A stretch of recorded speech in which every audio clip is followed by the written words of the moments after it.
Good morning, students. Today we will start chapter 12, that is depreciation. First of all, we will discuss about the meaning of depreciation. Yani what is depreciation? Depreciation means to decrease in the value of fixed asset. यानी depreciation का relation fix asset से है, जो कि asset हम business को चलाने के लिए खरीदते हैं, जैसे कि बिल्डिंग, फर्नीचर एंड मशीन। लेकिन समय बीतने के साथ साथ या कंटिन्यू यूज होने के साथ साथ इन एसेट्स की वैल्यू कम हो जाती है। तो जितनी वैल्यू उनकी कम होती है उसको कहते हैं हम डेप्रीसिएशन। यानी depreciation is the decrease in the value of fix assets. It is non cash expense and debited in journal entry. यह आपका नॉन कैश एक्सपेंस है और इस जर्नल एंट्री में ये डेबिट होता है। नाउ फीचर्स ऑफ डेप्रीसिएशन, यानी फीचर ऑफ डेप्रीसिएशन का मतलब डेप्रीसिएशन की फीचर्स क्या हैं। First, it is non cash expense. Second, it may be physical और functional. Third, it is charged only on fix asset except land, यानी land को छोड़ के बाकी सभी फिक्स एसेट्स पर डेप्रीसिएशन लगता है। Next, it is charge to find out net profit of the business. Business का नेट प्रॉफिट जानने के लिए इसको प्रॉफिट एंड लॉस अकाउंट में डेबिट किया जाता है ताकि एक्चुअल प्रॉफिट पता लगाया जा सके। Next, it does not depend on the market value of assets, यानी एसेट्स की मार्केट वैल्यू पे डिपेंड नहीं करता, केवल एसेट्स की कॉस्ट वैल्यू को ही डिक्रीज करता है और मार्केट वैल्यू को इग्नोर किया जाता है।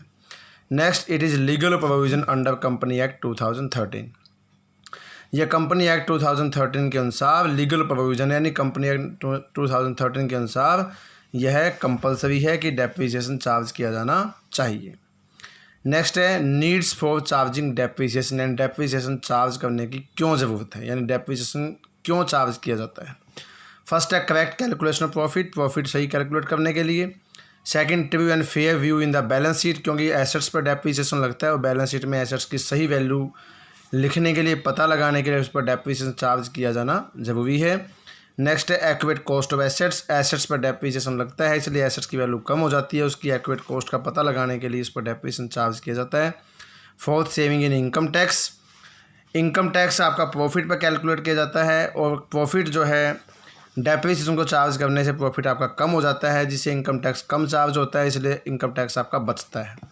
Next, replacement of assets, assets की रिप्लेसमेंट भी जो है डेप्रीसिएशन की सहायता से की जा सकती है, क्योंकि डेप्रीसिएशन जितना एसेट्स पर डेप्रीसिएशन लगता है तो हमें पता लग जाता है कि एसेट्स इतने टाइम के बाद एसेट्स हमें रिप्लेसमेंट की ज़रूरत पड़ेगी, तो इससे हमें एसेट्स की रिप्लेसमेंट में भी हेल्प मिलती है। नेक्स्ट है कॉजेज ऑफ डेप्रीसिएशन, डेप्रीसिएशन के क्या कॉजेज है, ये होता क्यों है।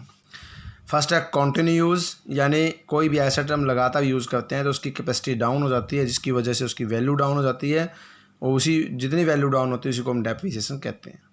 नेक्स्ट है destruction due to accidental events, accidental events means अगर किसी वजह से कोई एक्सीडेंटल या इलेक्ट्रॉनिक फॉल्ट होने की वजह से या किसी कारण से अगर कोई मशीन या कोई भी बिल्डिंग या कोई फिक्स एसेट डैमेज हो जाती है तो उसकी वजह से भी उसकी वैल्यू डाउन हो जाती है। नेक्स्ट है ऑब्सोलेंस, ऑब्सोलेंस का मतलब है कि ड्यू टू टेक्नोलॉजी की वजह से, टेक्नोलॉजी चेंज होने की वजह से उसकी वैल्यू डाउन हो जाए, उसको कहते हैं ऑब्सोलेंस। नेक्स्ट है एफ्लेक्शन ऑफ टाइम, टाइम के बीतने के साथ साथ भी आपकी एसेट्स की वैल्यू डाउन हो जाती है। नेक्स्ट है डिप्लेशन, डिप्लेशन जो है नेचुरल रिसोर्स के लिए यूज होता है, नेचुरल रिसोर्स जैसे कोल माइन और ऑयल रिफाइनरीज इत्यादि के जो नेचुरल रिसोर्सेज की वैल्यू भी डाउन हो जाती है, जैसे यूज़ करते हैं उनकी वैल्यू डाउन हो जाती है, उसको कहते हैं डिप्लेशन। नेक्स्ट है decay due to natural effect, natural effect का मतलब है कि बारिश की वजह से या फिर अर्थक्वेक की वजह से या फ्लड की वजह से कई एसेट्स जो है डैमेज हो जाती है, उन पर जंग लग जाता है, तो उसकी वजह से भी उस पर डेप्रीसिएशन लग जाता है। Next, now we will discuss about the related terms, यानी जो भी टर्म्स आपको डेप्रीसिएशन के चैप्टर में यूज़ करनी होगी या डेप्रीसिएशन के चैप्टर में जो आपको ज़रूरी याद रखनी होगी वो कुछ टर्म्स हम यहाँ पर डिस्कस कर रहे हैं। फर्स्ट है कॉस्ट ऑफ एसेट्स, डेप्रीसिएशन निकालने के लिए सबसे पहले हमें एसेट्स की कॉस्ट पता होनी चाहिए। तो कॉस्ट ऑफ एसेट्स क्या होती है, cost of assets include the purchase price, जितने के हम एसेट्स खरीदते हैं और साथ ही उस एसेट्स को लगाने के लिए, स्थापित करने के लिए जो भी इस पर खर्चा किया जाता है वो भी इसके अंदर इंक्लूड होता है, इसलिए कॉस्ट ऑफ एसेट्स के अंदर जो है purchase price plus installation expense add होते हैं। नेक्स्ट है एस्टिमेटेड वर्किंग लाइफ, यानी एक एसेट्स की अपनी वर्किंग लाइफ भी होती है, जिस टाइम के दौरान वो एसेट्स पूरी तरह से काम करती है, हमारे लिए यूजफुल रहती है, उसको कहते हैं वर्किंग लाइफ। और it may be calculate in term of years में कैलकुलेट की जा सकती है, मंथ्स में हो सकती है और हार्स में हो सकती है। नेक्स्ट है स्क्रैप वैल्यू। स्क्रैप वैल्यू वो वैल्यू होती है जो वर्किंग लाइफ के बाद एसेट जितने की बेची जा सकती है। सपोज करो कि 5 साल उसकी वर्किंग लाइफ है, तो 5 साल के बाद कोई भी एसेट जितने की बेची जा सकती है उसको कहते हैं हम स्क्रैप वैल्यू। इसको हम साल्वेज वैल्यू भी कहते हैं। नेक्स्ट है डिप्लेशन। डिप्लेशन जैसा कि पहले ही बता चुके हैं कि ये इसका अर्थ है to reduce the value of assets in case of natural resource. Natural resource की वैल्यू किसी वजह से डाउन हो जाती है, जैसे ऑयल एंड मिनरल्स, रिफाइनरीज इत्यादि की वैल्यू डाउन होती है, उसको कहते हैं हम depletion. Amortisation, the process of writing of intangible assets. कुछ एसेट्स हमारी इंटेंजिबल एसेट्स होती है, जैसे गुडविल है, पेटेंट्स है, इनकी वैल्यू जब डाउन होती है उसको कहते हैं अमोर्टाइजेशन।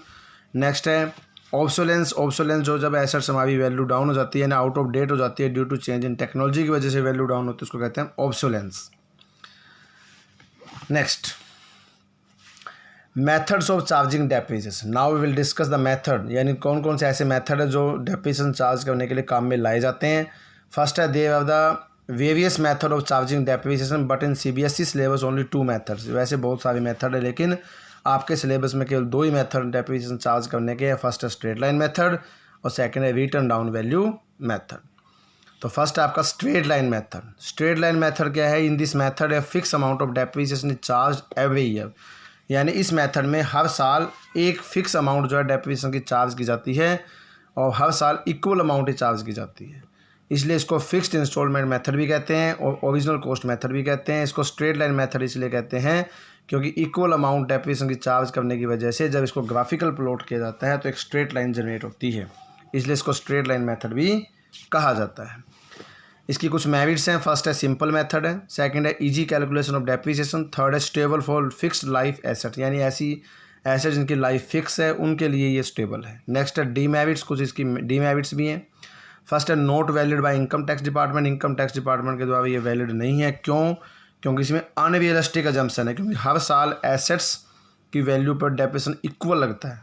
ये आपकी अजम्पशन अनरियलिस्टिक है और साथ ही एसेट्स की वैल्यू जो है at the end of period 0 हो जाती है, ये भी आपकी अनरियलिस्टिक अजम्पशन है। इस वजह से ये मेथड जो है इनकम टैक्स डिपार्टमेंट के द्वारा वैलिड नहीं है और इसमें रिप्लेसमेंट का कोई प्रोविज़न पॉसिबल नहीं है। नेक्स्ट है अकाउंटिंग ट्रीटमेंट। यहाँ पर बात आती है अकाउंटिंग ट्रीटमेंट की। तो अकाउंटिंग ट्रीटमेंट के अकॉर्डिंग भी डेप्रिसिएशन को ट्रीट करने के 2 तरीके हैं। एक तो है चार्ज अगेंस्ट एसेट्स, एक है चार्ज अगेंस्ट प्रोविजंस। तो फर्स्ट है आपका चार्ज अगेंस्ट एसेट्स। इस मेथड के अंदर जो डेप्रिसिएशन जो चार्ज किया जाता है वो एसेट्स की वैल्यू पर चार्ज किया जाता है और एसेट्स की वैल्यू में से माइनस कर बैलेंस शीट में माइनस किया जाता है। इसके लिए जर्नल एंट्री होती है, हम जब डेप्रिसिएशन चार्ज करते हैं उसकी एंट्री होती है depreciation account debit to assets account. Depreciation आपका एक्सपेंस है इसलिए डेबिट हो गया, एसेट्स आपकी डेबिट ऑलरेडी है इसलिए क्रेडिट क्यों होगी? क्योंकि एसेट्स की वैल्यू कम हो गई। और नरेशन है charge depreciation assets. Final account बनाने के लिए प्रॉफिट एंड लॉस अकाउंट में हम डेबिट साइड में डालेंगे डेप्रिसिएशन, उसकी एंट्री बनेगी P&L account debit to depreciation. Narration है डेप्रिसिएशन ट्रांसफर टू P&L। अगर हम डेप्रिसिएशन को प्रोविजन के अगेंस्ट चार्ज करते हैं तो इस मेथड के अंदर जो है एसेट्स को हम कॉस्ट वैल्यू पर दिखाते हैं बैलेंस शीट में और डेप्रिसिएशन को हम प्रोविजन अकाउंट में डाल देते हैं और उसको लायबिलिटी साइड में शो कर देते हैं। फॉलोइंग जर्नल एंट्री, इसमें कौन कौन सी जर्नल एंट्री होती है? फर्स्ट जर्नल एंट्री आपकी डेप्रिसिएशन की होती है, इसमें आपकी एंट्री बनती है depreciation account debit to provision for depreciation account. Narration है चार्ज डेप्रिसिएशन अगेंस्ट प्रोविजन। और सेकंड एंट्री आपकी फाइनल अकाउंट के लिए होती है profit and loss account debit to depreciation account और नरेशन आपकी डेप्रिसिएशन ट्रांसफर टू P&L। तो ये आपका अकाउंटिंग मेथड था और हमने पिछले जो मेथड पढ़े थे वो आपके वैल्यूएशन मेथड थे, स्ट्रेट लाइन ऑफ WDV। लेकिन यहाँ पर जो मेथड आपके हैं वो आपके अकाउंटिंग ट्रीटमेंट के मेथड है, जहाँ पे एसेट्स के अगेंस्ट चार्ज करते हैं वहाँ पे एसेट्स में से लेस किया जाता है, जहाँ पे प्रोविजन के अगेंस्ट चार्ज करते हैं वहाँ प्रोविजन में लिखा जाता है और एसेट्स को कॉस्ट वैल्यू भी दिखाया जाता है। और इस वीडियो में हमने जो है इस वीडियो में डेप्रिसिएशन की बेसिक इंट्रोडक्शन हमने डिस्कस की है और साथ ही डेप्रिसिएशन क्या होता है, डेप्रिसिएशन की फीचर्स क्या होती है, वो लगता क्यों है, उसको चार्ज करने की ज़रूरत क्यों है, कौन कौन से उसके मेथड हैं और अकाउंटिंग ट्रीटमेंट उसका क्या है। उम्मीद है कि आपको बेसिक इंट्रोडक्शन डेप्रिसिएशन की अच्छी तरह समझ में आई होगी और नेक्स्ट वीडियो में हम प्रैक्टिकल प्रॉब्लम भी डिस्कस करेंगे। At last, thanks for watching the video. Stay home, stay safe.